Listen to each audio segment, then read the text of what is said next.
Is the crown a gift of ultimate power? Or is it perhaps a golden curse that binds its wearer to a life of eternal vigilance? We often look back at the kings of old and see only the glory. We see the oil paintings, the statues in city squares, and the names carved into marble tombs. But stripped of the pageantry, the crown was a heavy, cold band of metal. It pressed down upon the brow, demanding that the wearer be something more than human. It demanded that they be a warrior, a judge, a father to a nation, and a servant to God. To wear the crown was to accept that your life was no longer your own. Imagine, if you will, the cold touch of a stone castle wall. It is rough against your fingertips, damp with the moisture of a coming storm. The air is cool here, smelling of old pine and the smoke from a hearth that has burned for centuries. In the center of the room, the flickering warmth of a torch casts long dancing shadows against the tapestries. We are stepping into the private chambers of history's most powerful men. This is the quiet before the battle. This is the silence where decisions are made that will shape the future of continents. I am so glad you have joined us here tonight.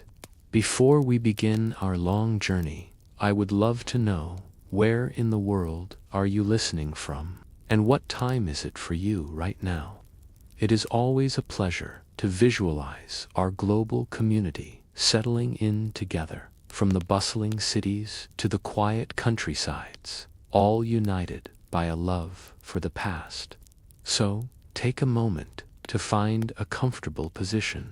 Relax your shoulders, unclench your jaw. Let the outside world fade away into the shadows. Welcome to Sleeping Scribe, where calming history stories help you unwind and gently fall asleep. Tonight, we journey back to a time of iron and faith. We begin our story in the chaotic dawn of the Middle Ages, where the concept of a king was being forged in fire. The Roman Empire had fallen. The great stone roads were cracking, and the aqueducts were running dry. Europe was a fractured puzzle of tribes and petty warlords. But in this darkness, a light began to kindle. It started with the Franks, a powerful tribe in the heart of the continent. And from them rose a man who would become a legend. His name was Charlemagne. To understand Charlemagne, you must understand the sheer scale of his ambition. He was not content to rule a small patch of land. He was a man of restless energy, a king who spent nearly his entire life in the saddle. He became king of the Franks in the year 768, but that was only the beginning. By 774, he was also king of the Lombards. He was a giant of a man, both in stature and in presence. History tells us he was tall, with piercing eyes and a voice that commanded attention without needing to shout. But his true power lay in his relentless drive. He conducted over 50 military campaigns during his reign. 50. Imagine the physical toll of that. Year after year, season after season, Charlemagne was on the move. He rode through the dense, dark forests of Germany. He crossed the snow-capped peaks of the Alps. He marched across the sun-baked plains of Italy. But the defining moment of his life, the moment that would echo through the next 1,000 years of history, happened on a cold winter day in Rome. It was Christmas Day in the year 800.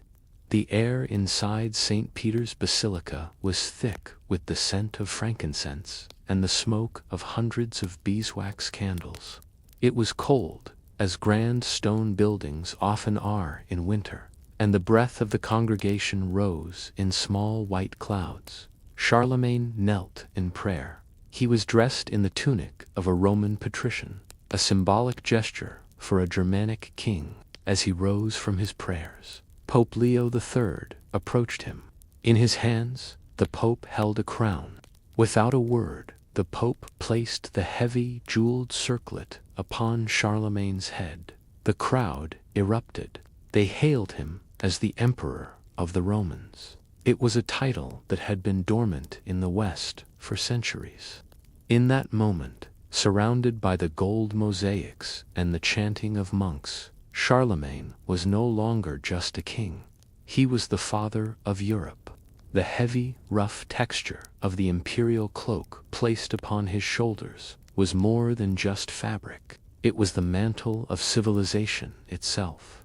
However, Charlemagne was not just a warrior. He was a man deeply concerned with the soul of his empire.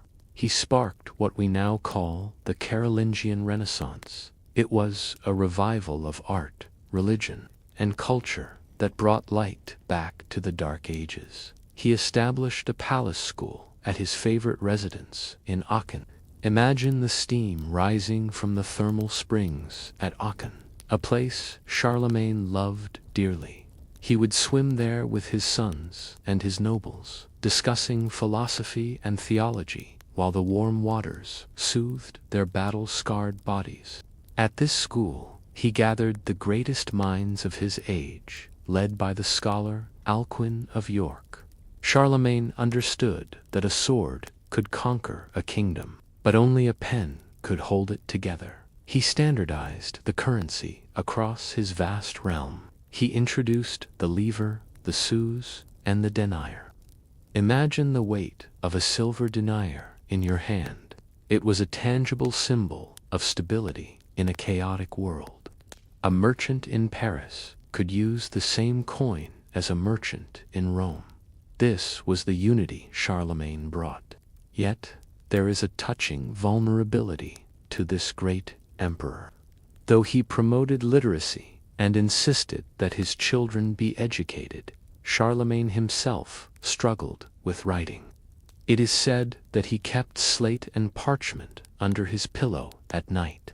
When sleep evaded him, he would practice forming the letters of the alphabet with his large, calloused hands. Hands that could wield the legendary sword, joyous with deadly precision, struggled to form a simple curve of ink. It reminds us that even the greatest figures in history had their private struggles. His reign was not without its darkness. The massacre of Verdun in 782 stands as a grim reminder of the brutal nature of medieval warfare. 4,500 Saxons were executed for resisting his rule and his religion. It is a chilling image. The sound of the river Aller flowing past, indifferent to the tragedy on its banks. The silence of the forest after the deed was done. Charlemagne was a man of his time, capable of great vision and great violence. He died in 814, leaving his vast empire to his son, Louis the Pious. He had forged a new Europe, as Charlemagne's empire set the standard for continental rule. Across the sea, a different kind of king was rising to save an island from destruction. The year was 871. The place was the Kingdom of Wessex, the last free stronghold of the Anglo-Saxons. The mist hung low over the marshes, thick and damp. From the north and the east, a terrifying force was sweeping across the land. They were the Vikings, the great heathen army. They came in their longships, vessels carved like dragons that cut through the waves with ominous grace. To the people of England, they seemed unstoppable. Into this nightmare stepped a young man named Alfred. He was the youngest of 5 brothers. He was never meant to be king. He was a sickly child, more interested in books and prayer than in the shield wall. But destiny is rarely careful with its choices. One by one, his brothers died, claimed by war or sickness, and so the crown fell to Alfred. He ascended to the throne in a time of absolute crisis. The Vikings were at the gates. Alfred's early years as king were a desperate struggle for survival. He was not fighting for glory. He was fighting for the very existence of his people. There is a famous legend from this time that captures the depth of his despair. After a crushing defeat, Alfred was forced to flee. He hid in the marshes of Athelney. Imagine the damp, moldy smell of the swamp, the cold water seeping into his boots. The King of Wessex, reduced to a refugee in his own land. The story goes that he sought shelter in the hut of a peasant woman. She did not recognize him. She asked him to watch her cakes baking by the fire while she went to tend to her livestock. Alfred, exhausted and consumed by worry for his kingdom, sat by the hearth. He stared into the flames, his mind racing with maps and strategies. He watched the fire, but he did not see the cakes. When the woman returned, the room was filled with the acrid smell of burning dough. She scolded him fiercely, shouting at the man who was technically her king and Alfred. He simply apologized. It is a humble moment. It shows us a man stripped of his pretension, a king who knew the taste of simple, coarse bread and the sting of failure. But Alfred did not stay in the swamp. He rallied his forces. In the spring of 878, he rode out to meet the Viking warlord Guthrum at the Battle of Edington. Picture the scene. The shield walls locking together with a thunderous crash, the shouting of men, the screaming of horses, the terrified sound of Viking war horns cutting through the mist. But this time, the Saxons held. Alfred, the scholar, had become the warrior. He defeated Guthrum and forced him to sign the Treaty of Wedmore. This treaty established the Danelaw, a line across England that separated the Viking lands from the Saxon lands. It bought peace, but Alfred knew that peace was fragile. He began to build. He constructed a system of fortified towns called burhs. Imagine the rhythmic hammering of smiths forging iron for the new burh gates, the sound of wood being sawed and stone being stacked. No longer would the Vikings be able to raid with impunity. There was now a safe harbor within a day's march of every settlement. He also looked to the sea. Alfred is often credited with designing early naval ships, larger and faster than the Viking longships, to meet the enemy on the water. But Alfred's greatest legacy was not built of stone or wood. It was built of words. He looked around his kingdom and saw that learning had decayed.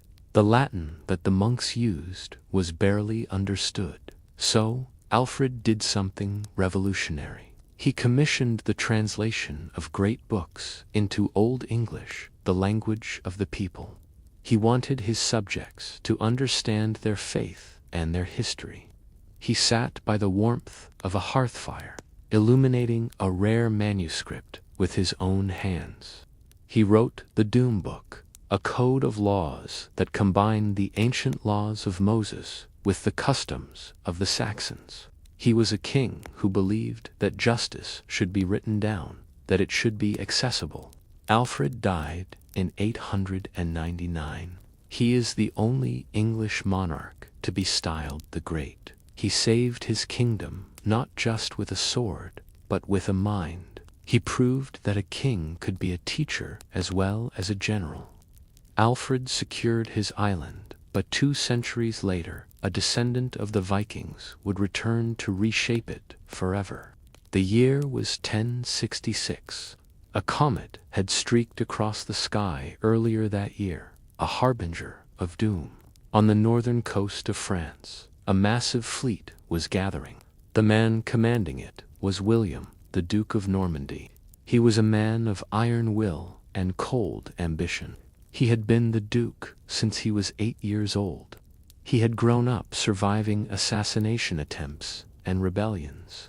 They called him William the Bastard, a cruel nickname referencing his illegitimate birth. But he intended to change that name. He intended to be called the Conqueror. On the night of September 27th, the wind finally changed. The salty spray of the English Channel filled the air as the invasion fleet launched. The horses shifted nervously in the wooden hulls. William stood at the prow of his flagship, his eyes fixed on the white cliffs of England.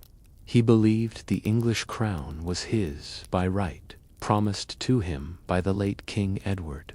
But another man, Harold Godwinson, sat on the throne. The two armies met on October 14th, near Hastings. It was a battle that would change the course of history. The English held the high ground on a ridge. They formed a shield wall, a solid mass of wood and iron. For hours, the Normans attacked, and for hours, they were thrown back. The whistle of arrows raining down on the shield wall was constant, like a deadly hail. But William was cunning. He ordered his cavalry to feign retreat. The English, sensing victory, broke their line to chase them down the hill. It was a fatal mistake. The Norman knights turned, their heavy war horses smashing into the disorganized English ranks. By sunset, King Harold was dead, struck, as legend says, by an arrow in the eye. William marched to London. He was crowned at Westminster Abbey on Christmas Day, 1066, just like Charlemagne centuries before. But this coronation was different. When the English people inside the abbey shouted their acclaim, the Norman guards outside thought a riot was starting. They began to burn the houses around the abbey. The ceremony ended in smoke and confusion, a fitting start to a turbulent reign. William did not just rule England, he owned it. He was the architect of feudalism. He declared that all land belonged to the king. He parceled it out to his loyal Norman barons, men who spoke French, not English. The old Anglo-Saxon aristocracy was almost entirely replaced. To secure his power, he built castles everywhere. The most famous was the White Tower, the heart of the Tower of London. Imagine the imposing, stark white stone rising against the gray London sky. To the English people, it was not a monument. It was a symbol of oppression. It was a constant reminder that they were a conquered people. William was a man of systems. In 1086, he commissioned the Domesday Book. He wanted to know exactly what his new kingdom was worth. Royal commissioners were sent to every shire, every village, every farm. They counted every hide of land, every cow, every pig. The people called it the Domesday Book because its decisions were as final as the Last Judgment. Imagine the meticulous, dusty smell of parchment rolls being compiled, the scratching of quills recording the wealth of a nation, penny by penny. When the north of England rebelled, William's response was terrifying. It was known as the harrying of the North. He burned villages, destroyed crops, and salted the earth. It was a brutal subjugation that left the land desolate for a generation. William was not a king to be loved. He was a king to be feared. He brought a ruthless efficiency to government that England had never seen. He linked land ownership directly to military service, creating the structure of knights and lords that we associate with the Middle Ages. He died in 1087 in Rouen. Even his death was marred by the grotesque. He had grown very corpulent in his later years. During his funeral, his body was too large for the stone sarcophagus. When the attendants tried to force it in, the body burst. A foul smell filled the church, and the mourners ran for the doors. It was a grim end for a man who had reshaped the map of Europe. With William, the power of the king was absolute, but the question remained, from where did this power truly derive? This brings us to the spiritual heart of medieval kingship. It was not enough to simply have the biggest army or the strongest castle. A king needed something more. He needed the mandate of heaven. This was the concept of divine right, the belief that a king was chosen by God himself. Look at the coins from this era. You will see the Latin words *de gratia*, by the grace of God. This was not just a slogan, it was the foundation of their authority. The most sacred moment in a king's life was not the moment the crown was placed on his head, but the moment of anointing. Picture the heavy silence of a cathedral before the choir begins. The air is still. The king is stripped of his heavy robes, kneeling on the hard stone in a simple white shirt. The archbishop approaches with a holy vessel. He dips his thumb into the chrism, a mixture of oil and balsam. He traces a cross on the king's forehead, his chest, and his hands. The sensation of that thick, holy oil running down the skin was transformative. In that moment, the man ceased to be merely a man. He became the Lord's anointed. It was believed that this anointing gave the king miraculous powers. For centuries, people believed in the king's touch. They thought that a touch from the monarch could cure scrofula, a disease of the lymph nodes, known as the king's evil. Imagine the scene of hundreds of sick and suffering people lining up outside the palace, hoping for a brief moment of contact with the divine vessel that was their king. But this power came with a terrible burden. If the king was chosen by God, then the king was answerable to God. The fear of hell was a very real, very physical terror for these men. They lived in the shadow of the investiture controversy, a great power struggle between the popes and the kings over who held the ultimate authority on earth. A king who displeased the church could be excommunicated. This was a political nuclear weapon. It meant the king was cut off from the sacraments. It meant his soul was damned. And crucially, it meant his subjects were released from their oaths of loyalty. The king had two bodies. There was the body natural, the mortal flesh that aged, got sick, and died. And there was the body politic, the spiritual entity of the monarchy that lived forever. This duality weighed heavily on them. They were expected to be the fidei defensor, the defender of the faith. Royal confessors held immense power over the king's conscience. They whispered in the king's ear, reminding him of his sins, urging him to penance. We often see kings going on pilgrimages. This was not a vacation. This was a necessary display of piety. Imagine the visual of a mighty king, the ruler of armies, walking barefoot towards a shrine, humbled before the eyes of God and his people.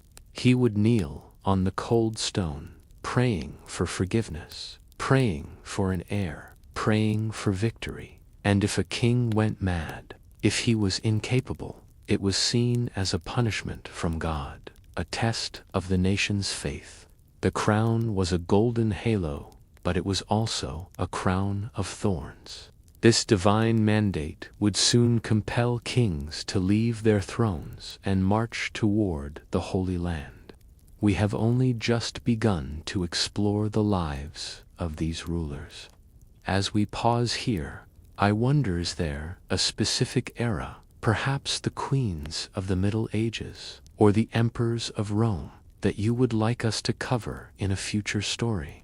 Let me know in the comments. I always love reading your suggestions. While Richard fought in the dust, the courts of Europe were being transformed by a different kind of power. But before we leave the heat of the desert for the cool stone halls of France and England, we must understand the man who cast the longest shadow over this century. We must speak of Richard. History knows him as the Lionheart.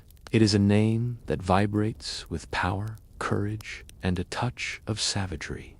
Richard I ruled England from 1189 to 1199, 10 years, a decade of power. Yet, in all that time, he spent perhaps only 6 months on English soil. This is the paradox of Richard. He was the quintessential English hero, yet England was little more than a bank vault to him, a source of silver to fund his true passion, war. To Richard, the crown was not a tool for administration. It was a helmet. He was a giant of a man, possessed of a restless, almost manic energy. He could not sit still in a council chamber listening to scribes drone on about tax yields. He needed the wind in his face and the weight of a sword in his hand. He was a central figure of the Third Crusade, a grand and desperate venture to reclaim Jerusalem from the great Sultan Saladin. Imagine the blinding white sun reflecting off the desert sands of the Levant. It is a heat unlike anything in the green, damp forests of England. It cooks a man inside his armor. The chainmail becomes a scorching grid against the skin. The helmet becomes an oven. Yet Richard thrived here. He marched alongside Philip II of France, though their alliance was as fragile as a dry twig. The siege of Acre in 1191 was his proving ground. It was a brutal, grinding conflict. For months, the Crusaders battered the walls, while disease and heat battered them in return. When the city finally fell, Richard's victory was absolute, but it was marred by a darkness that we cannot ignore. Frustrated by delays in negotiation, Richard ordered the execution of nearly 3,000 prisoners. It was a cold, calculated act of terror. The smell of blood and death hung heavy over the city, a grim reminder that the code of chivalry often vanished when the visor was lowered. But it was at the Battle of Arsuf that Richard showed his true genius. Saladin's forces were masters of the hit-and-run attack. They were like smoke, striking and vanishing before the heavy European knights could react. Richard, however, was disciplined. He held his men in a tight formation, marching them down the coast with the sea at their backs. He forced them to endure the rain of arrows, forbidding them to break rank until the perfect moment. And when that moment came, when the charge was sounded, it was like a thunderclap. The Crusader knights smashed into the Ayyubid lines with unstoppable force. It was a tactical masterpiece.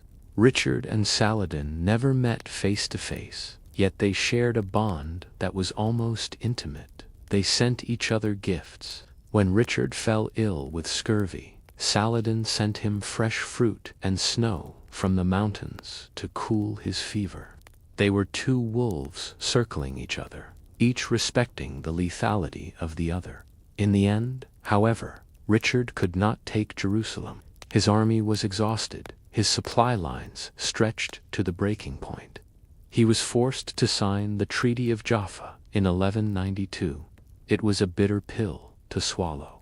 The city remained in Muslim hands, though unarmed Christian pilgrims were granted safe passage to pray at the holy site. Richard turned for home, but his journey was as dramatic as his wars. He was shipwrecked, disguised himself as a simple cook, and was eventually captured by Duke Leopold of Austria, a man Richard had insulted during the crusade. He was sold to the Holy Roman Emperor and held for a king's ransom. And I mean that literally. The price for his release was 150,000 marks. It was an astronomical sum, 2 or 3 times the annual income of the English crown. England was bled dry to pay it. Every church, every lord, every peasant felt the pinch. It brings to mind the sheer cost of having a celebrity king. Richard eventually returned, but he did not stay. He went to France to fight for his lands there. He died as he lived, by the sword. But it was not in a great battle. It was at a minor siege of a castle called Calais Chabral. He was inspecting the lines, unarmored, perhaps arrogant in his belief that he was invincible. A lone crossbowman on the walls took a shot. The bolt struck Richard in the shoulder. The wound turned gangrenous. As he lay dying, the king showed a final flash of grace. He ordered the crossbowman, who had been captured, to be set free and given a pouch of coins. Richard died in 1199. His death marked the end of an era of pure warrior kingship. His body was carved up, a common practice for the great men of the time. His heart, the Lionheart, was buried in Rouen. His body went to Fontevraud. His entrails remained in Cales. He was a man who had given pieces of himself to every land he touched. While Richard fought in the dust, the courts of Europe were being transformed by a different kind of power. This was a power not of iron, but of words, of culture, and of influence. And at the center of this storm stood a woman who was perhaps more powerful than any king, Eleanor of Aquitaine. To understand the high Middle Ages, you must understand the world Eleanor and her second husband, Henry II, created. We call it the Angevin Empire. It was a vast, sprawling dominion that stretched from the mist-shrouded borders of Scotland all the way down to the sun-drenched peaks of the Pyrenees. Henry was a man of boundless energy, much like his son Richard. He was always moving, always working. He established the common law in England, creating a system where justice relied on juries and evidence, rather than just the whim of a lord or a trial by combat. He was a builder of systems. But Eleanor was the soul of the empire. She was the Duchess of Aquitaine in her own right, a land richer and more cultured than the muddy fields of England. She had been the Queen of France before she was the Queen of England. She was a woman of immense sophistication. Under her patronage, the rough, brutal culture of the warrior began to soften. She sponsored troubadours, poets, and musicians. Imagine the sound of a lute playing a soft, intricate melody in a great hall hung with thick, colorful tapestries. The air smells of roasted meats, of spiced wine, and of lavender thrown on the rush-strewn floors to keep them sweet. Men who were trained to kill were now expected to write poetry. This was the birth of courtly love. It was a code of behavior where a knight pledged his service to a lady, treating her with a reverence that bordered on worship. It was a game, certainly, but it was a game that civilized the aristocracy. It taught them that there was strength in gentleness and power in beauty. The courtiers wore clothes of vibrant red and blue, dyed with expensive imports. They spoke in witty, rhyming couplets. But beneath the silks and the songs, the Angevin court was a viper's nest. The relationship between Henry and Eleanor was explosive. They were two titans, neither willing to yield. Their children, including Richard and his brother John, were pawns in their power struggles. The tension boiled over in the Great Revolt of 1173. Eleanor, incredible as it sounds, sided with her sons against her husband. She encouraged them to rebel. It was a war of the family, played out with armies. Henry crushed the rebellion, but he could not bring himself to execute his wife. Instead, he imprisoned her. For 16 years, the most vibrant, powerful woman in Europe was kept under house arrest. Imagine the silence of her chambers. A woman who had ridden on crusades, who had ruled kingdoms, now confined to the shadowed corners of a stone corridor. The court of Henry II was never stationary. It was a royal progress. They were constantly on the move, never staying in one place for more than a few weeks. Imagine the logistics of it.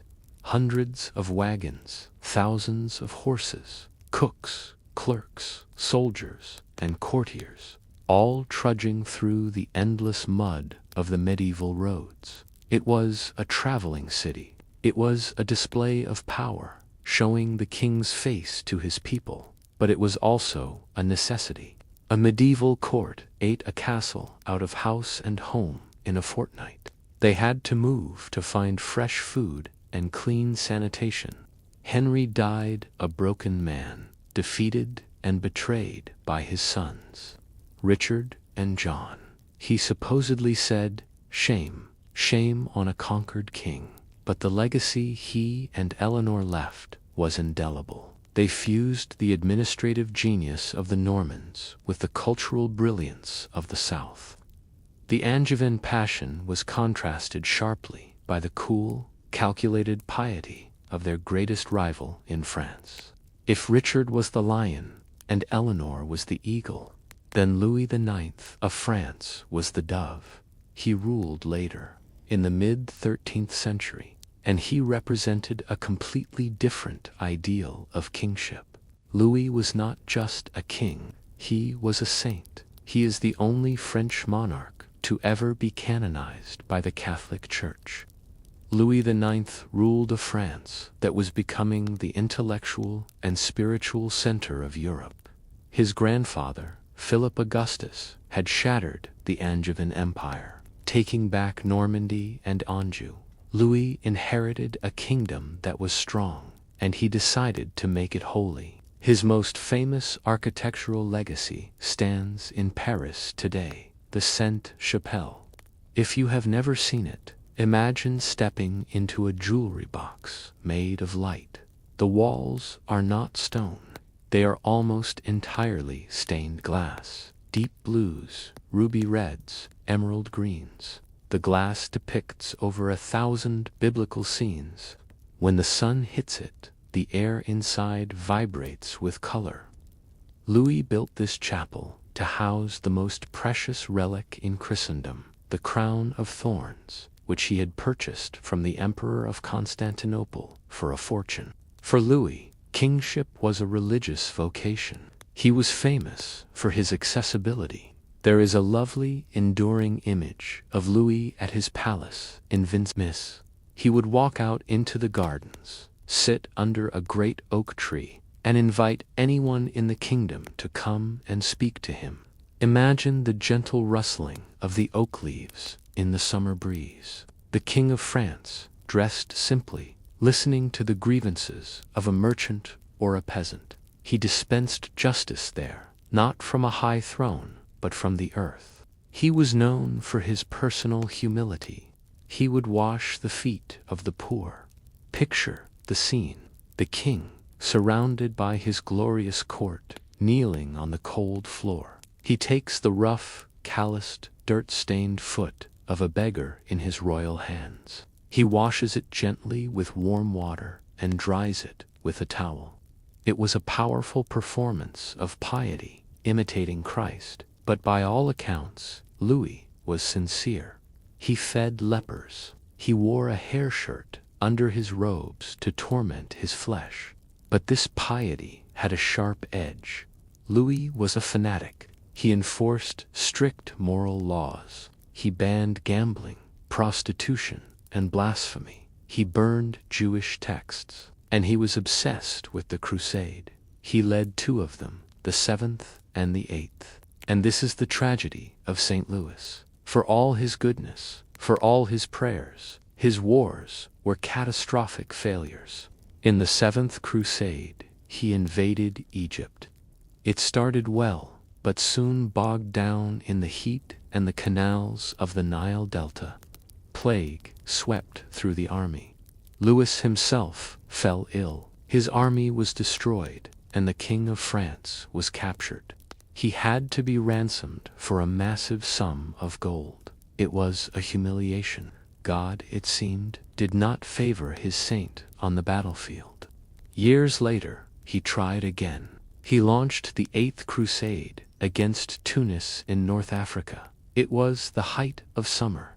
The heat was stifling. The water was bad. Dysentery tore through the camp. Imagine the misery of it. men in heavy wool and iron lying in tents that offered no relief from the sun, their bodies racking with pain. Louis lay on a bed of ashes, whispering prayers until his throat was too dry to speak. He died there, in the dust of a foreign land, far from the stained glass of Paris. He died in 1270, a king who sought peace through prayer, but found only death in war. St. Louis sought peace through prayer, but across the Channel, a new king would seek glory through the longbow. Edward I of England. They called him Longshanks. He stood 6'2", a towering height for a man of the 13th century. When he entered a room, the air changed. He did not have the romantic soul of Richard, nor the gentle piety of Louis. Edward was a man of law and a man of war. He was the hammer. Edward believed in the absolute authority of the crown. He was a master of legal statutes. He defined land ownership, rights, and taxes with a lawyer's precision. He established the model parliament in 1295, summoning not just the lords, but representatives from the towns and shires. It was a step toward modern government, but make no mistake, Edward used Parliament to raise money for his wars. His gaze first turned to Wales. The Welsh princes had long maintained their independence in the mountainous west. Edward decided that this would end. He launched a ruthless campaign of conquest, but he knew that defeating an army was temporary. Holding the land required stone. He built the Iron Ring.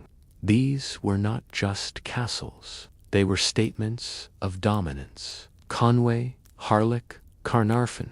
They were masterpieces of military engineering, modeled on the walls of Constantinople. Imagine the formidable silhouette of Carnarvon Castle against a blood-red sunset, its polygonal towers, its banded masonry. It looked alien, indestructible. It was designed to terrify, and it did. The Welsh were subjugated, their laws dismantled, their country annexed. But Edward was not a man without a heart. His marriage to Eleanor of Castile was one of the great love stories of the Middle Ages. They were inseparable. She traveled with him on his crusades and his campaigns. When she died in 1290 near Lincoln, Edward was devastated. As her body was carried back to London for burial, the procession stopped 12 times to rest for the night. At each spot, Edward commissioned a magnificent stone cross to be built. The Eleanor crosses. Imagine the sound of chisels on stone, the king watching as the monuments to his grief rose up in the market squares. It is a haunting, contrasted man who built the iron ring of castles to oppress the Welsh, building a ring of crosses to honor his wife. But his grief did not soften him, it hardened him. He turned his eyes north to Scotland. The succession crisis in Scotland gave him an opening, and he took it. He invaded, not as an ally, but as an overlord. He seized the Stone of Scone, the ancient block of sandstone upon which Scottish kings had been crowned for centuries. He dragged it back to London and placed it underneath his own coronation chair. It was a symbolic act of theft, declaring that he literally sat upon the sovereignty of Scotland. The wars that followed were brutal. This was the era of William Wallace and Robert the Bruce. Edward earned his epithet, Hammer of the Scots, through fire and blood. He besieged castles with massive trebuchets, one of which he lovingly named Warwolf. He executed Wallace with horrific cruelty, but the Scots would not stay conquered. The chill wind of the Scottish borderlands seemed to blow rebellion into the very souls of the people. Edward spent his final years in the saddle, an old man, hardened by war and loss. His stern, unyielding expression terrified his courtiers. He died in 1307, at the age of 68. He was on his way north, yet again, to fight the Scots. His body was brought back to Westminster Abbey. His tomb is plain, a simple box of grey marble, unlike the gilt bronze effigies of his ancestors. On the side, painted in plain letters, is the inscription, Edwardus Primus Scotorum Malleus, Edward I, Hammer of the Scots. Edward's strength forged a kingdom, but the coming century would test the very fabric of monarchy. We move from the age of castle builders to the age of plague and roses. The contrast between the saintly Louis and the warrior Edward is striking. If you were a subject in those times, would you prefer a king who saves your soul, or a king who secures your borders? It is a difficult choice. We now step into the autumn of the Middle Ages. The bright, sharp colors of the 12th century begin to fade into the rusted gold and deep crimson of the 14th and 15th centuries. It was a time when the ideals of chivalry were polished to a blinding sheen, yet the structures that held them up, the castles, the feudal bonds, the very bodies of the kings, were beginning to crack. It is a period of immense tragedy, but also of haunting beauty. Glory is fleeting, and often the seeds of a kingdom's destruction are sown in its moments of greatest triumph.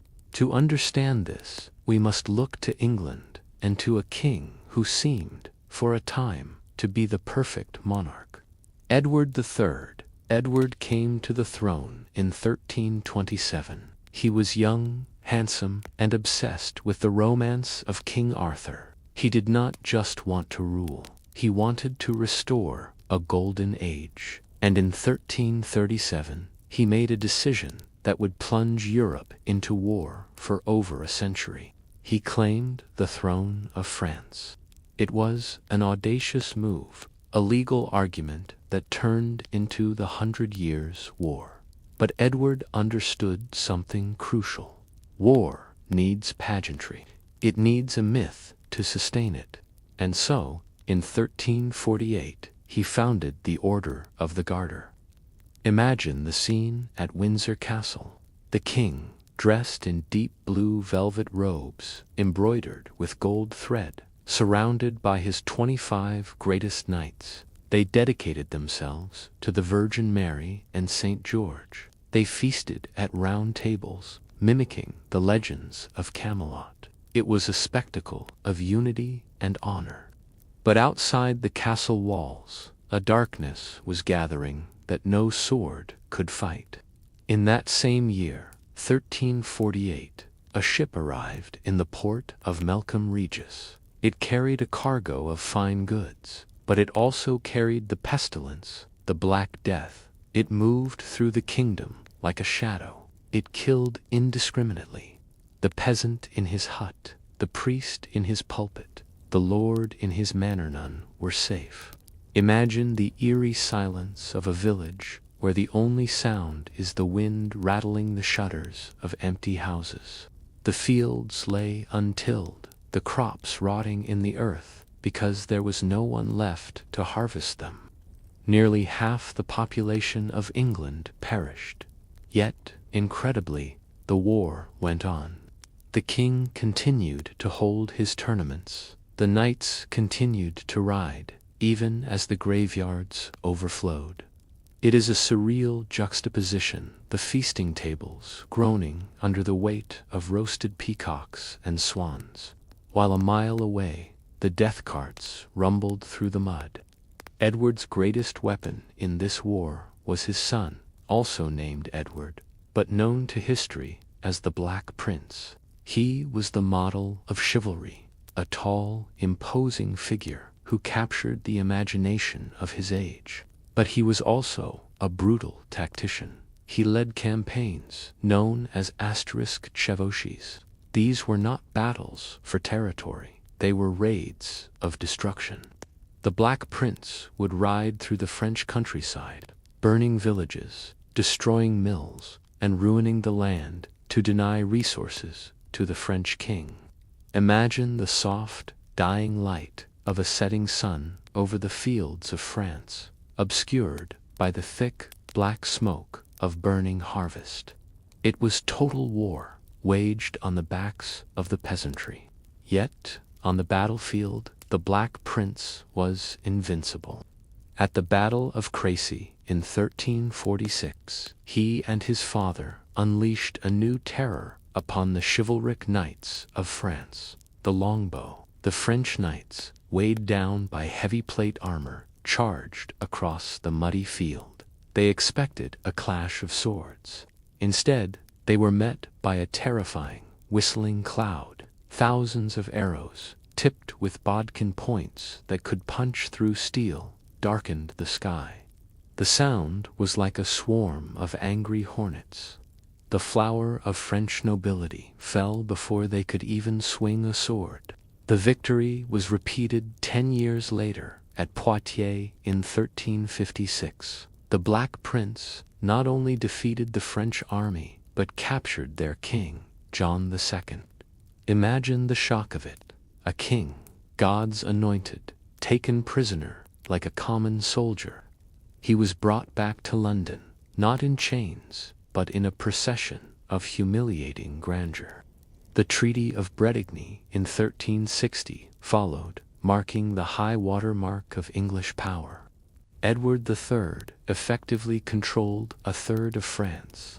But the tragedy of Edward III is that he lived too long. The perfect king grew old. His mind began to wander. The Black Prince, the hope of the dynasty, sickened and died of dysentery before his father, leaving the succession in chaos. In his final years, the great Edward III was a shadow of himself, manipulated by his mistress, Alice Pers. It is said she stripped the rings from his fingers as he lay on his deathbed. He died in 1377, a lonely old man in a palace full of strangers. But amidst this decay, there was a cultural flowering. In the taverns and courtrooms of London, a man named Geoffrey Chaucer was writing the Canterbury Tales. He was capturing the voices of the age, the knight, the miller, the wife of Bath. English, the language of the common people, was becoming the language of art. But glory is fleeting, and the mind of a king is a fragile thing. While England struggled with an aging king, France was about to be plunged into a nightmare by a mad one.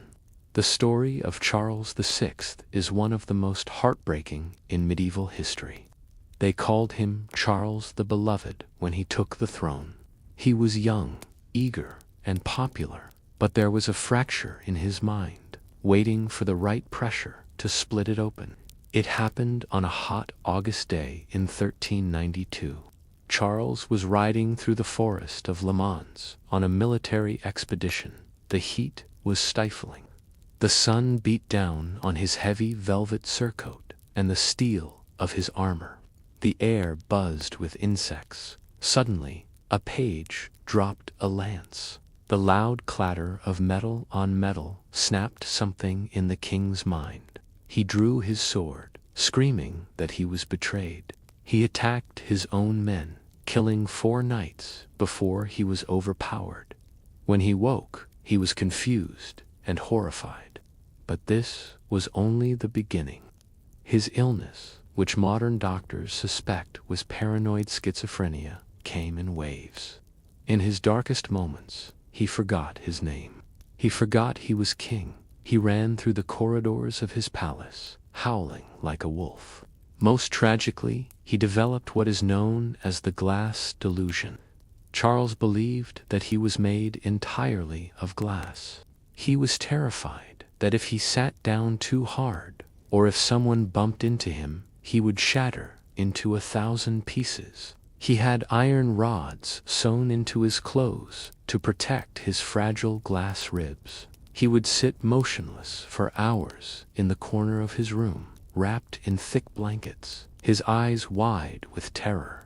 Imagine the lonely image of the most powerful man in France, sitting in the dark, afraid to move a muscle. The court tried to soothe him.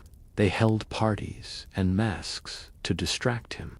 But tragedy seemed to stalk Charles. In 1393, a masquerade was held called the Bal des Ardents, the Ball of the Burning Men. The king and 5 noblemen dressed as wild men, covering their costumes in pitch and resin to stick flax and fur to them. They looked like beasts, but pitch is highly flammable. A torch was brought too close. In an instant, the dancers were engulfed in flames. The scene was horrific. The screaming men ran through the hall, unable to strip off their burning costumes. The king was saved only because his aunt, the Duchess of Berry, threw her heavy skirt over him to smother the flames. But the trauma pushed his mind further into the abyss. With the king incapacitated, France fell apart. Power abhors a vacuum. To rival factions, the Armagnacs and the Burgundians fought for control of the Mad King. It was a civil war fought in the streets of Paris. Assassinations, riots, and betrayals became the currency of the court. Queen Isabeau of Bavaria, Charles's wife, presided over this scandalous and divided world. She was a woman in a terrible position, married to a man who often did not recognize her and surrounded by wolves. The chaos culminated in the Treaty of Troyes in 1420. In a moment of absolute humiliation, the Mad King was made to sign a document that disinherited his own son, the Dauphin. Instead, he named the King of England as his heir. Charles lived for 42 years as king, but for 30 of them he was lost in the labyrinth of his own mind. It is said that playing cards were invented, or at least popularized, during his reign as a way to amuse the king during his lucid hours. A simple deck of cards to soothe a shattered mind. He died in 1422, leaving a legacy of ruin. While France crumbled from within, a warrior across the Channel seized the moment to become a legend. That warrior was Henry V. If Charles VI was the symbol of medieval weakness, Henry was the symbol of its terrifying strength. He had been a wild youth. Shakespeare calls him Prince Hal, a boy who spent his time drinking in taverns with lowlifes. But when his father died, Henry transformed. He dismissed his old friends. He became stern, pious, and intensely focused. He was a man who believed, with every fiber of his being, that God was on his side. Henry looked across the Channel at the chaos in France. He saw the civil war, the Mad King, the divided nobility. He saw an opportunity. In 1415, he launched an invasion. He captured the port of Harfleur, but the siege cost him dearly. His army was riddled with dysentery. He decided to march to Calais to return to England, a desperate trek through hostile territory. But the French army blocked his path. On October 25, 1415, near the village of Agincourt, Henry found himself trapped. His army was exhausted, starving, and outnumbered, perhaps 5 to 1. The French were fresh, well-equipped, and eager for blood. It should have been a slaughter. But the night before the battle, the rain began to fall. It fell in sheets, soaking the newly plowed fields between the two armies. The ground turned into a thick, churning mud. To the French knights in their heavy plate armor, it was an annoyance. To Henry, it was a godsend. The morning of St. Crispin's Day dawned gray and cold. Henry placed his men carefully. He had a small corps of men-at-arms in the center, but on the flanks he placed his archers, thousands of them. These were common men, yeomen with longbows made of yew. They hammered sharp wooden stakes into the ground in front of them to break a cavalry charge. The French, arrogant and impatient, charged, but the mud fought them. Their heavy horses sank to their knees. The charge slowed to a crawl, and then the arrows came. It was a storm. The French knights were packed so tightly together that they could not lift their arms to swing their weapons. When they fell, they couldn't get up in the deep mud. They suffocated in their own armor. The English archers, seeing the chaos, dropped their bows. They drew hatchets and daggers and ran into the mud. They swarmed over the immobilized knights like ants bringing down a beetle. It was a total, crushing victory. The flower of French nobility died in the mud of Agincourt. Henry V had achieved the impossible. He forced the French to the negotiating table. He married Catherine of Valois, the daughter of the mad King Charles. This marriage was the seal on his triumph. It united the bloodlines of England and France. Their son would be the king of both nations. Henry V was at the peak of his power. He was the most famous man in Europe. But the wheel of fortune turns quickly. Just 2 years after the Treaty of Troyes, Henry was campaigning in France again. He contracted dysentery, the same disease that had killed the Black Prince. He died at the Château de Vincennes in 1422. He was only 35 years old. The flicker of a single candle as the king dictates his final will is a poignant image. He tried to secure the future for his infant son, Henry VI, who was only a few months old. His funeral procession from France to Westminster was the grandest ever seen. But as his coffin passed, the people wept not just for the man, but for the future. Henry's death marked the beginning of the end. The medieval world was changing, and the walls were coming down. And nowhere were the walls more significant or more doomed than in the East. We travel now to the very edge of Europe, to the city of Constantinople. For over 1,000 years, this city had stood as the shield of Christendom. It was the capital of the Roman Empire, not the empire of Caesar, but the Byzantine Empire. It was a city of gold and marble, the envy of the world. But by 1453, the empire had shrunk to little more than the city itself. Inside the walls was Constantine XI. He was a noble, tragic figure. He knew that the end was coming. Outside the walls was Mehmed II, the Sultan of the Ottoman Turks. He was only 21 years old, ambitious, brilliant, and hungry for glory. He brought with him an army that stretched to the horizon. But Mehmed brought something else, something that signaled the end of the Middle Ages more clearly than any date in a book. He brought cannons. He had hired a Hungarian engineer named Urban to build him a monster. It was a cannon so large that it took 60 oxen to drag it. They called it the Basilica. On April 6, 1453, the siege began. The earth shook with the boom of the great cannon. Stone balls weighing hundreds of pounds smashed into the Theodosian walls. These walls had withstood Goths, Huns, and Crusaders, but they could not withstand gunpowder. The medieval era of static defense was ending. Constantine fought with the courage of a lion.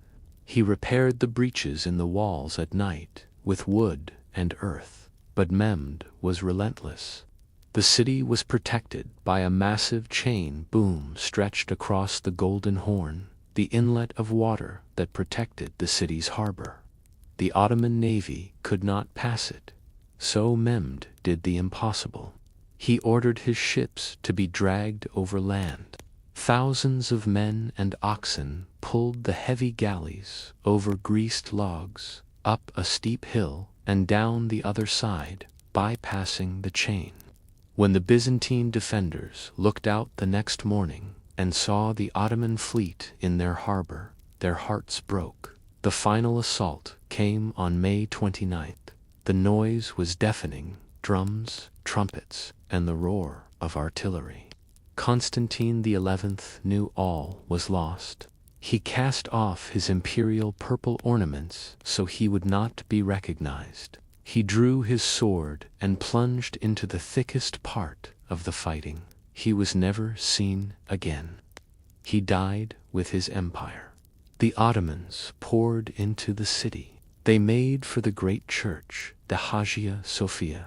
Inside, the people were huddled in prayer, the golden mosaics reflecting the light of the fires burning outside. The priests were chanting the liturgy until the very moment the doors were smashed open.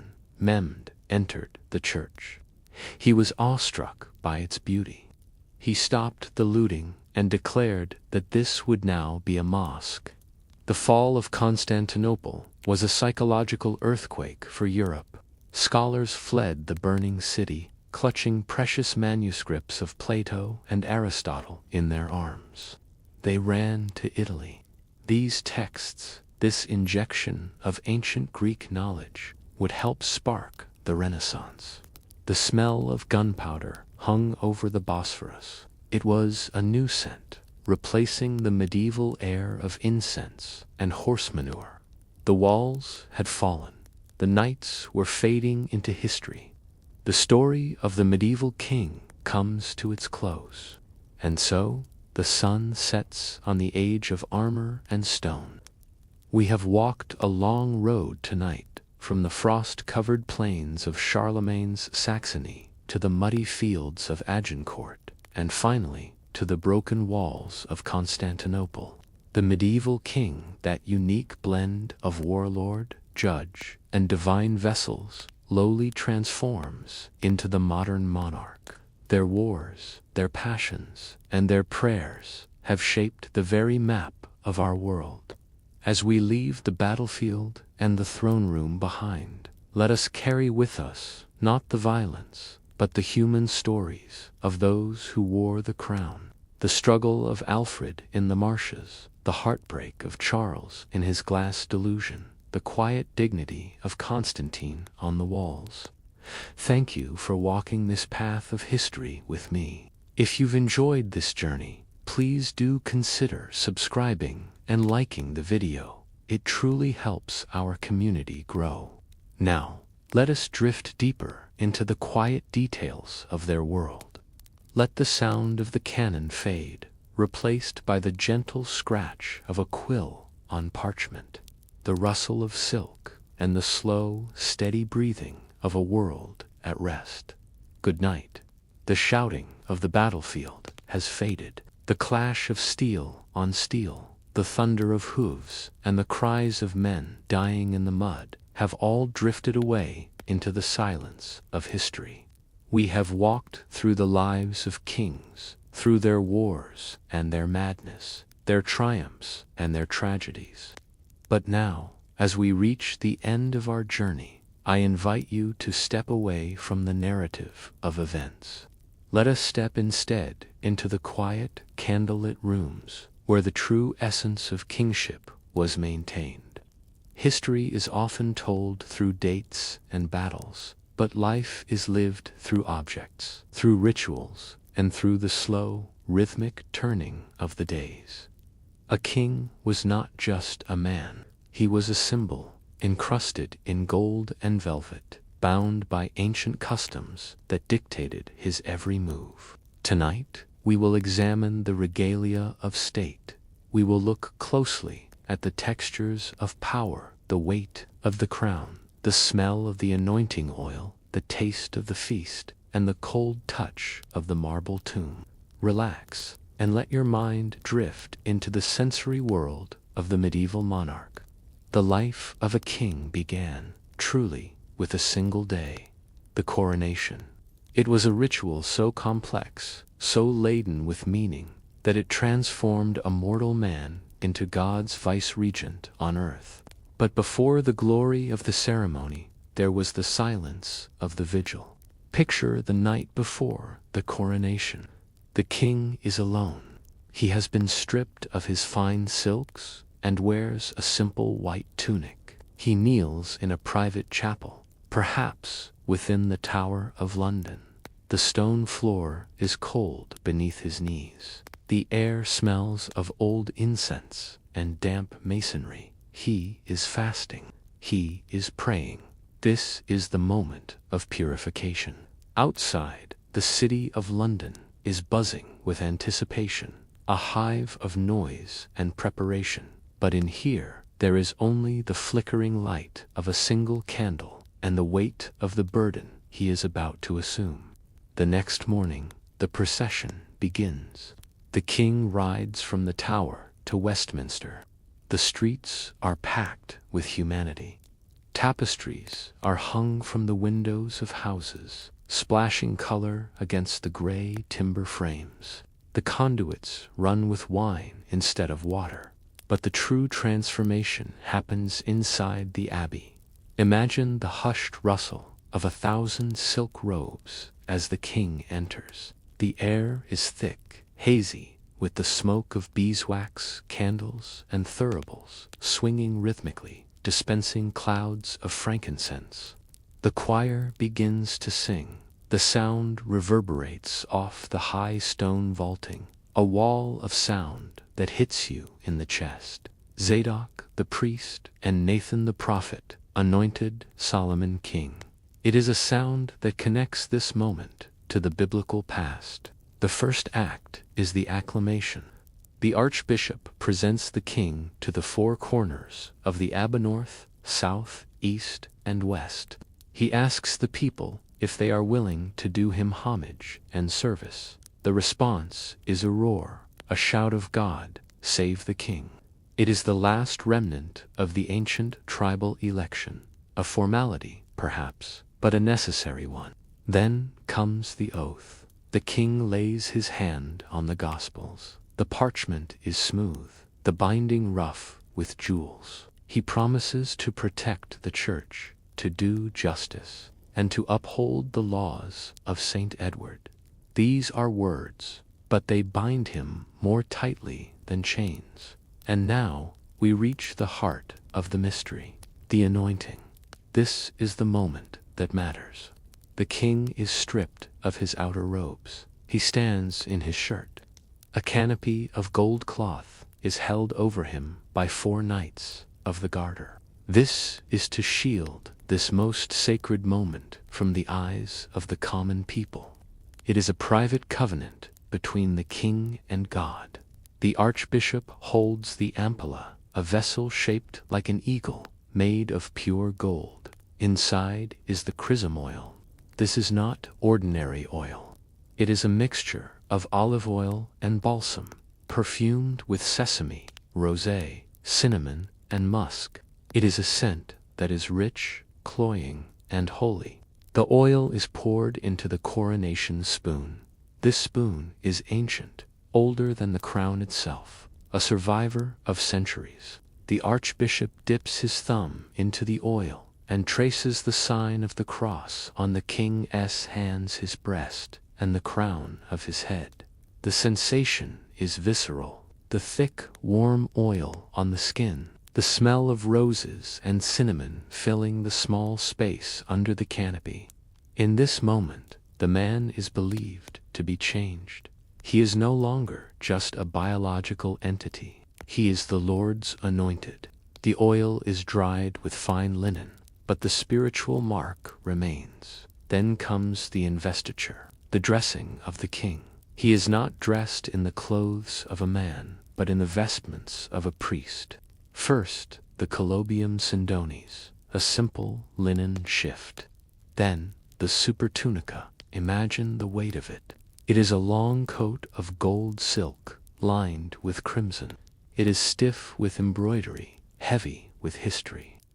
Over this goes the robe royal, a 4-square mantle of gold cloth woven with eagles and roses. Layer upon layer, the king is encased in gold. He can barely move. The physical sensation is one of suffocation and immense pressure. He is being turned into a living statue.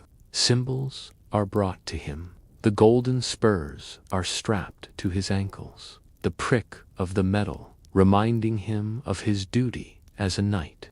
The sword of state is girded around his waist, heavy and sharp, a reminder of his power to punish. The ring is placed on the fourth finger of his right hand. It is known as the wedding ring of England.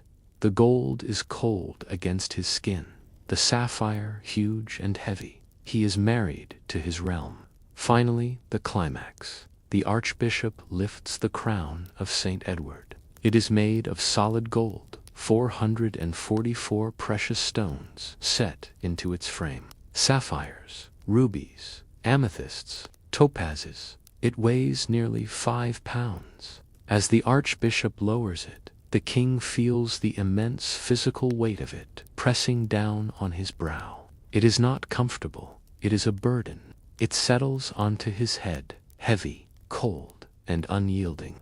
The peers of the realm put on their own coronets. The trumpets blast, the bells of the abbey ring out.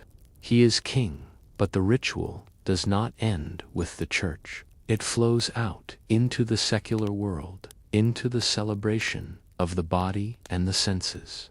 We move from the abbey to the great hall for the royal banquet. The transition is stark. From the solemn, incense-filled air of the church to the roar and heat of the feast. The great hall is vast, the hammer-beam roof soaring high above, lost in the shadows. Below, the space is packed with trestle tables. At the end of the hall, raised on a dais, sits the high table. This is where the king sits, looking down upon his subjects. The hierarchy of the medieval world is mapped out on the floor. The closer you sit to the king, the more important you are. In the center of the king's table sits a magnificent object, the salt cellar. Salt was precious, a preservative and a seasoning that spoke of wealth. The great salt was a massive, ornate vessel, often shaped like a ship or a castle, crafted from silver and gold. To sit above the salt, between the salt cellar and the king, was a mark of high honor. To sit below the salt was to be a commoner. The service is a ballet of bureaucracy. The sewer is the officer in charge of the arrangement of dishes. The carver stands ready with his knives, blades honed to a razor's edge. But before the king can eat, there is a moment of tension. The assay, every dish, every sauce, every cup of wine must be tested for poison. The taster eats a small portion of the food, or dips a piece of unicorn horn, usually narwhal Tuscan, to the drink. The king watches. It is a reminder that even in this moment of celebration, death is never far away. The food itself is a spectacle. Medieval feasts were designed to impress the eye as much as the stomach. There were the subtleties. These were intricate sculptures made of sugar paste and marzipan. A model of the king's castle, a ship with spun sugar sails, or St. George slaying a dragon. They were paraded through the hall between courses to the sound of trumpets. The dishes were exotic. Imagine a roast peacock. The bird has been skinned, roasted, and then sewn back into its own feathers. It sits on the platter, its iridescent tail fanned out, its beak gilded with gold leaf. It looks alive. There might be whale meat, salty and dark. Porpoise, considered a fish, and therefore suitable for fasting days. The air is heavy with the scent of spices, saffron, turning the sauces a vibrant, glowing yellow, ginger, cloves, nutmeg, and pepper. These spices traveled thousands of miles from the east to land on this table. To serve a heavily spiced dish was to essentially serve money. It was a display of immense reach and power.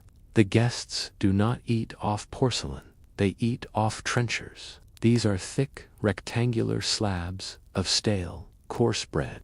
The bread acts as a plate. It absorbs the juices of the meat, the grease, and the sauces. By the end of the meal, the trencher is sodden and heavy. It is not eaten by the guest. It is collected and given to the poor waiting at the castle gates.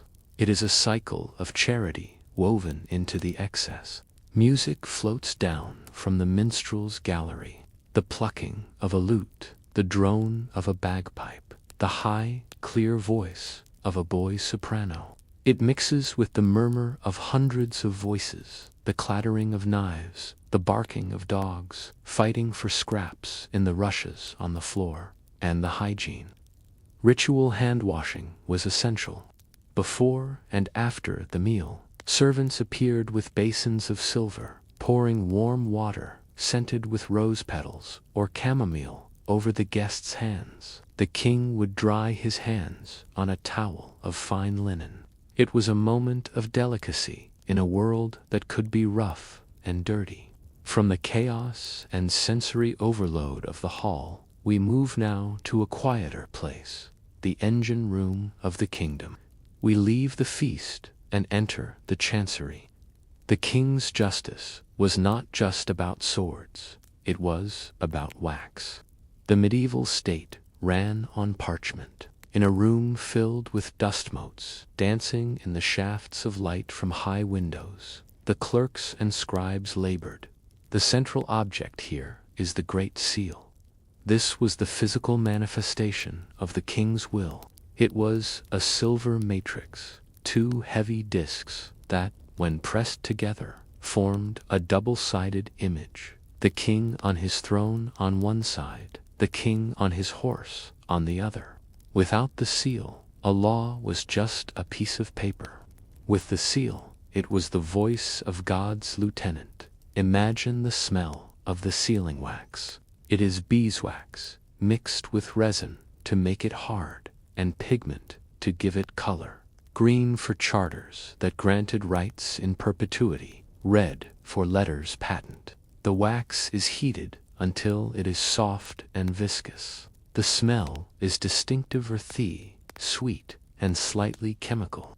The clerk pours a puddle of the hot wax onto the parchment tag. The silver matrix is pressed down with force. Squish, the wax oozes out the sides. It cools and hardens. The king's will is set. The financial heart of the kingdom was the exchequer. It was named after a piece of cloth. Twice a year, the sheriffs from all over England would come to Westminster to pay their taxes. They gathered around a large table covered in a green cloth with a checkered pattern like a chessboard. The treasurer would move counters across the squares, calculating the sums. Imagine the rhythmic click, click, click of the counters, the stacking of silver pennies. It was a visual abacus. To record these debts, they used tally sticks. These were simple sticks of hazel or willow wood. Notches were cut into the wood to represent sums of money. A wide notch for £1,000, a smaller one for 100, a scratch for a penny. Then the stick was split down the middle. The exchequer kept one half, the sheriff kept the other. If there was a dispute, the two halves were brought together. If the grain of the wood matched and the notches aligned, the debt was proven. It was a system of perfect simplicity, based on the unique texture of nature itself. In the scriptorium, the scribes sat at angled desks. The silence here is profound, broken only by the scratch of the quill on vellum. Vellum is not paper. It is calfskin. It has a grain, a hair side, and a flesh side. It is tough and durable. The scribe dips his quilligoose feather, carefully cured and cut into the inkhorn. The ink is made from oak galls and iron salts. It starts pale but turns black as it oxidizes on the page. Writing was physical labor. There is a famous marginal note from a medieval scribe that reads, 3 fingers write. but the whole body labors. The back aches, the eyes strain in the dim light, the fingers cramp in the cold. But from this labor came the ritsta, short, sharp commands that moved armies and arrested traitors. From here came the petitions, the long scrolls of parchment where subjects begged the king for help. To the king, our sovereign lord, beseeches your poor orator. These documents were rolled up, tied with linen tape, and stacked in wooden chests or leather bags. They were the memory of the kingdom. But where did the king actually live? We often think of the castle as a fortress, a place of war. But for the people who lived there, it was a home. It was a place of stone and sanctuary. Let us walk into the solar. This was the king's private living room, usually situated on an upper floor, facing south to catch the sun. The first thing you notice is the temperature. Stone castles were incredibly cold. They acted like giant refrigerators, holding the chill of winter deep into the summer. To combat this, the walls were hung with tapestries. These were not just decorations, they were insulation. Thick wool, woven with scenes of hunting or mythology, created a pocket of air against the freezing stone. They muffled the echoes, making the room feel smaller, quieter, more intimate. Look at the floor. It is not bare stone. It is covered in rushes, layers of dried reeds, straw, and herbs, lavender, meadowsweet, marjoram, and mint. When you walked across the room, your boots crushed the herbs, releasing a burst of fragrance. It was a natural air freshener, masking the smells of a crowded household. In the corner, a fireplace. In the early Middle Ages, the fire was in the center of the room, the smoke drifting up to a hole in the roof. But by the later period, fireplaces with chimneys were common. The crackle of the logs, the smell of wood smoke, the orange glow reflecting off the tapestries. This was the center of comfort. The king would sit here, in a high-backed chair, close to the blaze, perhaps playing chess or listening to a reading. The windows were small. Glass was rare and incredibly expensive. Most windows were covered with wooden shutters or oiled cloth. On a stormy night, the shutters would be barred. You could hear the wind howling outside, battering against the stone. But inside, in the solar, wrapped in a fur-lined blanket, there was safety. There was a chapel in every castle, a small, quiet space for the daily offices of prayer. There was a garden, enclosed within the walls, where medicinal herbs and roses were grown. A splash of green life in a world of gray stone. And, of course, the garderobe, the medieval toilet. It was usually a simple hole in a stone seat, built into the thickness of the wall, emptying out into the moat or a cesspit below. Clothes were often hung in the garderobe because the ammonia fumes from the waste were thought to kill fleas and moths. A practical, if pungent, solution. The castle was a living organism. It breathed. It had moods. It was a place of drafts and shadows, of smells both sweet and foul. It was the shell in which the pearl of kingship was kept. But ultimately, the king is a man, and all men must die. The final ritual of state is the transition of power, the king's death. When the king draws his final breath, the chamber is crowded. Doctors, priests, counselors. The moment death is confirmed, the cry goes out. The king is dead. Long live the king. It is a paradox. The person is dead, but the office is immortal. The crown never dies. The body is prepared. Embalming in the Middle Ages was a crude affair. To preserve the body for the long funeral procession, the internal organs were often removed. The heart might be buried in one place, the entrails in another, the body in a third. It was a physical dismantling of the man to preserve the image of the king.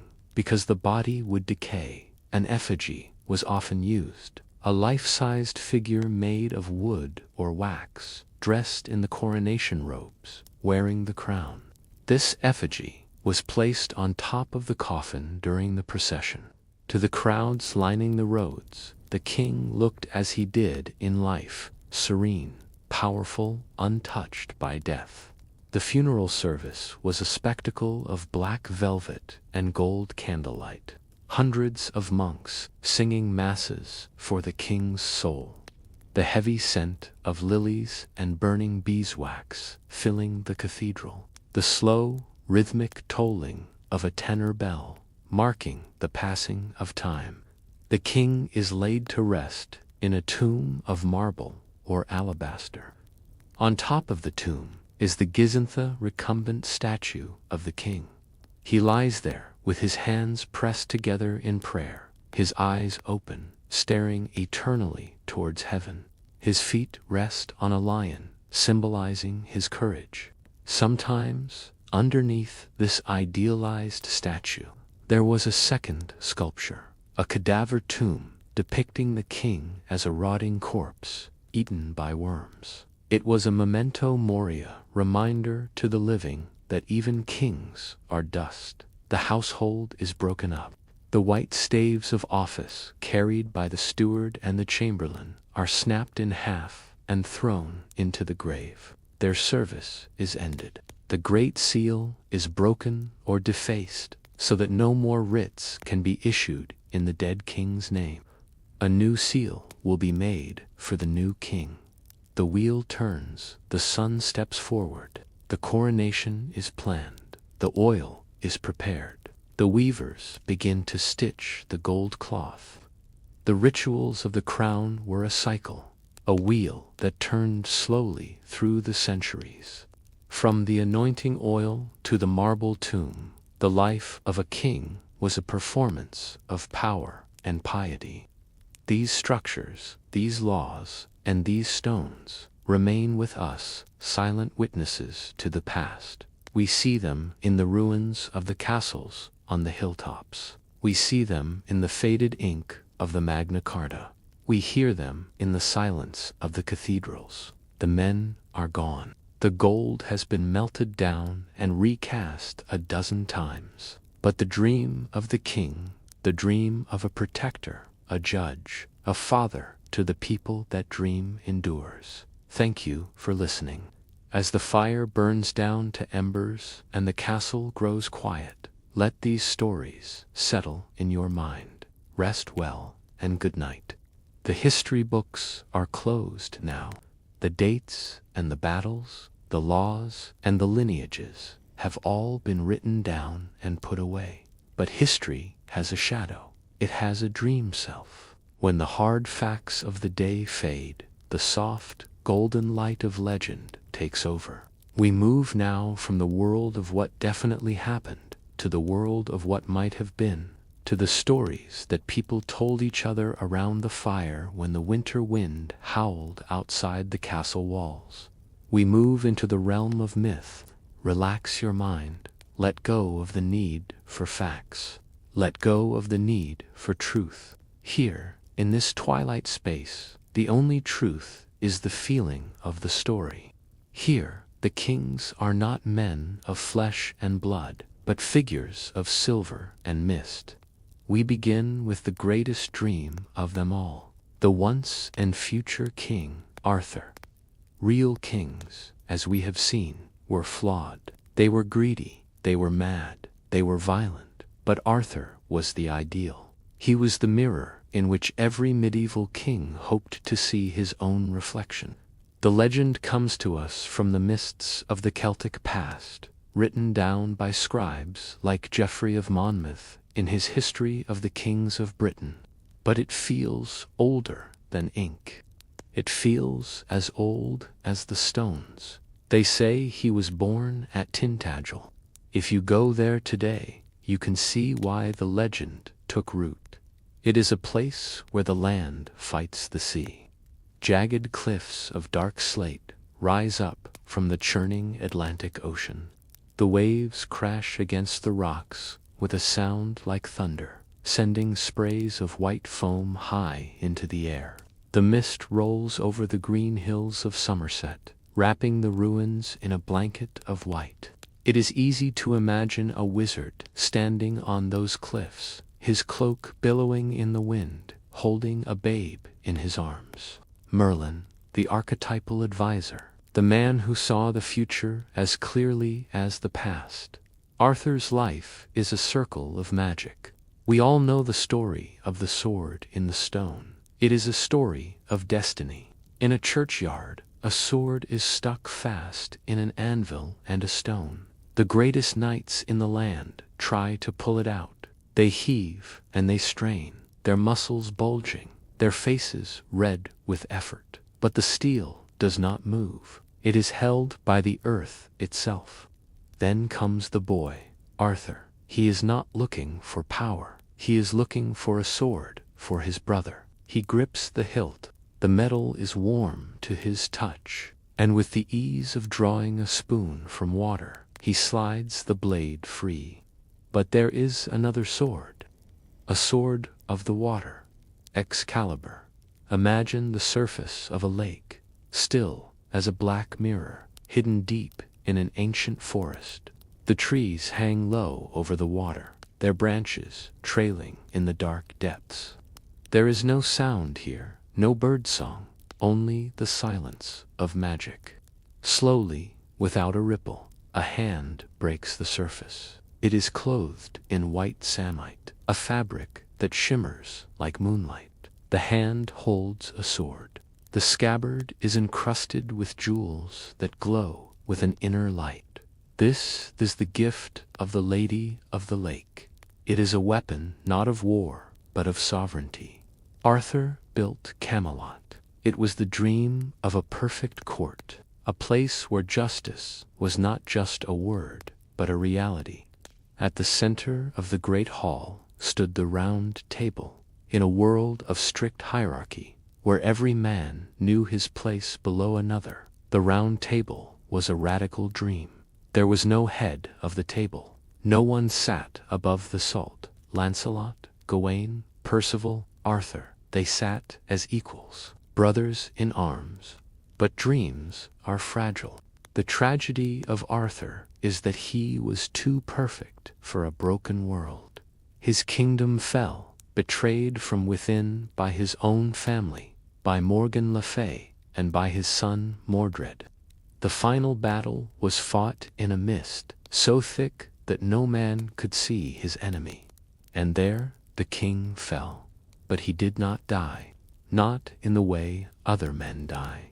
He was taken to Avalon, the island of apples. Imagine a place of eternal summer. The air smells of sweet apple blossoms and honey. The grass is soft and green. The sun is always warm, but never burning. There the king sleeps. He rests in a cave, or perhaps in a hollow hill, waiting. The prophecy says that he is the once and future king, that when Britain is in its greatest peril, when the night is darkest, the horn will blow, and Arthur will wake. It is a comforting thought to drift off to the idea that the hero is not gone, but merely sleeping, watching over us from the dream time. From the king, we drift to the object of the knight's greatest quest, the Holy Grail. If Arthur represents the perfection of the state, the Grail represents the perfection of the soul. It is the ultimate mystery. Some said it was the cup used at the Last Supper. Others said it was the vessel that caught the blood of Christ. But in the stories, it is something more abstract. It is a light. The quest for the Grail is a journey through a landscape that is not quite real. The knights Percival, Galahad, boars ride into a forest that has no end. The trees are ancient oaks, covered in moss that hangs like beard hair. The light filtering through the canopy is golden and hazy. It is a spiritual wilderness. They are searching for the castle of Corbenic. This is the home of the Grail. But you cannot find this castle on a map. You can only find it if your heart is pure. The land around the castle is known as the wasteland. The crops have failed. The rivers have run dry. The earth is cracked and barren. This is because the king of the castle, the Fisher King, is wounded. He has a wound that will not heal. He is tied to the land. His pain is the land's pain. The quest is not about fighting dragons. It is about asking the right question. When Percival finally finds the castle, he sees a procession, a bleeding lance, a candelabra, and then the Grail itself. It is carried by a maiden. The Grail is covered in white silk, but a light shines through it, so bright that it eclipses the candles. A scent fills the hall, a fragrance of rare spices and heaven itself. It is the smell of total peace. To achieve the Grail is to touch the divine. It is to be healed. When Galahad looks into the cup, he sees the secret of the universe. He sees the connection between all things. The quest for the Grail tells us that the greatest journey is not the one across the earth, but the one inward. It is a search for meaning in a chaotic world, and like the Grail itself, the story has no end. It circles forever, a beacon of light in the dark forest of the imagination. The Grail is lost to time, as are many of the crowns that once sat on royal brows. The earth and the water are full of lost things. Let us think now of the lost treasures of the crown. The history of kings is also a history of loss. Gold is heavy, but it is easily slipped from the fingers. Think of King John. We know him as the villain of the Magna Carta, but his end was a tragedy of mud and water. In 1216, John was campaigning in the east of England. He needed to cross the Wash. The Wash is a vast tidal estuary. At low tide, it is a treacherous expanse of mud and sand. At high tide, the sea rushes in with terrifying speed. John crossed safely, but his baggage trained the long line of wagons carrying his wardrobe, his furniture, and his jewels was too slow. They were heavy with gold. The crown jewels of England were in those wagons. The golden coronets, the silver plates, the bags of coins. Imagine the scene. The wagons creaking and groaning over the wet sand, the wheels sinking deeper into the sludge, and then the sound of the wind changing, the distant roar of the water returning, the panic, the shouting of the drivers whipping the horses. But the tide is relentless. It is a wall of gray water sweeping over the flats. The wagons are swamped, the horses are lost, and the treasure. It sank into the shifting sands. Somewhere beneath the silt and the mud of the Lincolnshire coast, they are still there. Rubies the size of pigeon eggs, gold cups that once held wine at a royal feast, swords with hilts of ivory and pearl. They are resting in the cool, dark earth, embraced by the roots of the marsh plants. It is a quiet place now. The birds call over the estuary, and the water flows in and out, guarding its golden secret. There are other treasures lost to the water. The white ship. It was the finest vessel of its day, white as a swan. In 1120, it was carrying the heir to the English throne across the channel. They were drinking, they were laughing, they urged the captain to go faster, and in the dark they struck a rock. The ship went down. With it went the prince, and with it went chests of silver and gold. Imagine the silence of the deep ocean water. The ship resting on the seabed, its white timbers slowly becoming part of the reef. The gold coins spilled across the sand, glittering in the filtered light of the sun from above. Fish swim through the empty ribs of the hull. The ambition of kings means nothing to the sea. It takes what it wants, and it keeps it. Then there is the crown of Llewellyn, the ancient coronet of the Welsh princes. It was taken by Edward I, but its true fate is a mystery. Some say it was melted down. Others say it was hidden, buried in a cave in the mountains of Snowdonia, waiting for a true Prince of Wales to return. And what of the Templar treasure? The warrior monks who served the kings were incredibly wealthy. When they were arrested and destroyed, their fleet vanished. Did they sail to Scotland, to America? Did they bury their gold in the crypt of a lonely chapel? The earth is full of hoards. During the wars, people buried their coins in clay pots, hoping to come back for them. They never did. Under the roots of old oak trees, under the floorboards of ruined cottages, the gold rests. It waits, silent and cold, returning slowly to the ground from which it was mined.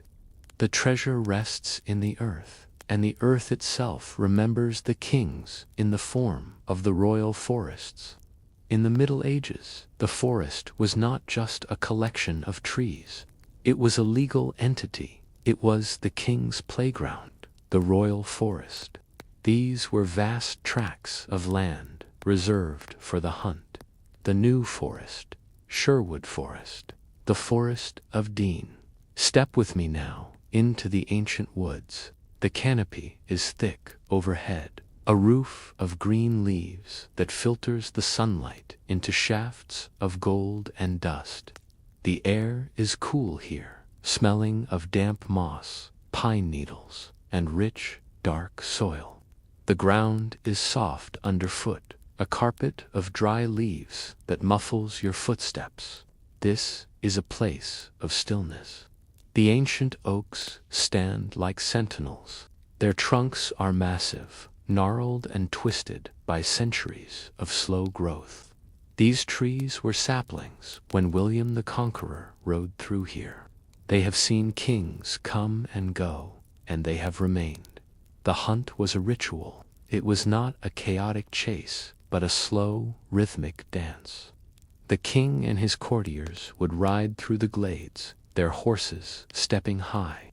The sound of the horn the moat would echo through the trees, a long, mournful note that signaled the start of the drive. They hunted the stag, but in the legends, they hunted something more. The white hart, a stag entirely white, ghostly and elusive. To see the white hart was a sign of great change. It was a magical creature that could never truly be caught. It would lead the hunters deeper and deeper into the woods until they were lost, until they crossed the border between the mortal world and the fairy world. There is a peace in the deep woods that you cannot find anywhere else. It is the peace of deep time, the frantic pace of the court, the scratching of the scribes, the noise of the battle. None of it matters here. Here, there is only the cycle of the seasons. The leaves fall, the snow covers the ground in a white silence, the buds open in the spring. The king is the guardian of the land, but the land owns the king. Legends tell of kings who fell asleep under these trees and woke up 100 years later. It is easy to believe. The forest is a hypnotic place. The rustling of the leaves is a lullaby. The darkness between the trees is a heavy velvet curtain closing out the world. The forests remain, and so do the stones. The ruins of the past stand silent under the stars. We end our journey among the ruins. There is a specific word in Portuguese, saudade, which describes a deep, nostalgic longing for something that is gone. That is the feeling of a ruin. Think of Tintern Abbey. The roof is gone. The windows are empty arches, framing the sky. The floor is covered in grass. Nature has reclaimed the work of man. Ivy grows over the stone walls, softening the hard edges. Moss covers the pillars. In the Middle Ages, this place was full of chanting monks. It was a powerhouse of prayer. Now it is a shell. But it is not sad, it is peaceful. The ambition is gone, the striving is over. All that remains is the beauty of the form. Imagine standing in the center of the nave at night. The moon is full, rising over the valley. The silver light floods the ruin, casting long shadows across the grass. The stone glows with a pale, ghostly luminescence. The wind sighs through the empty windows, a soft, whistling sound. It is the breath of the building. The silence is profound. It is a silence that has weight. You reach out and touch the stone. It is cold and rough, covered in patches of lichen. You run your fingers over an inscription on a tomb. The name is worn away. The letters are faint, almost invisible. The person who lay there is forgotten, but they are at rest. There is a comfort in this. We spend our lives building, fighting, worrying.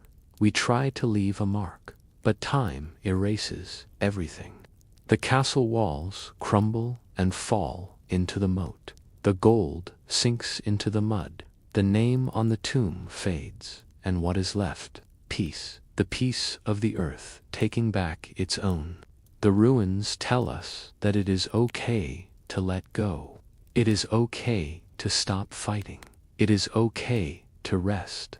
The kings have laid down their heavy crowns. The armor has rusted away. The swords are sheathed, and now the story is told. The kings have laid down their crowns. The battles have faded into silence, and the castles sleep under the blanket of the night. History has become a dream, drifting away like mist over the water. We have walked a long road together. We have seen the forging of empires and the waning of the light. We have touched the gold of the coronation and the moss of the ruin, but now the journey is done. Thank you, truly, for spending this time with me. I hope you found rest in the shadows of the past. I hope the stories of these ancient lives have helped you to find a moment of quiet in your own. If you are still awake, let your eyes close. Feel the weight of your body sinking into the bed, just as the stone sinks into the earth. Let your breathing slow, in and out, in and out. The world of today is far away. You are safe in the sanctuary of the night. Let the quiet take you. Let the legends wrap around you like a warm cloak. Sleep well, my friend. Good night.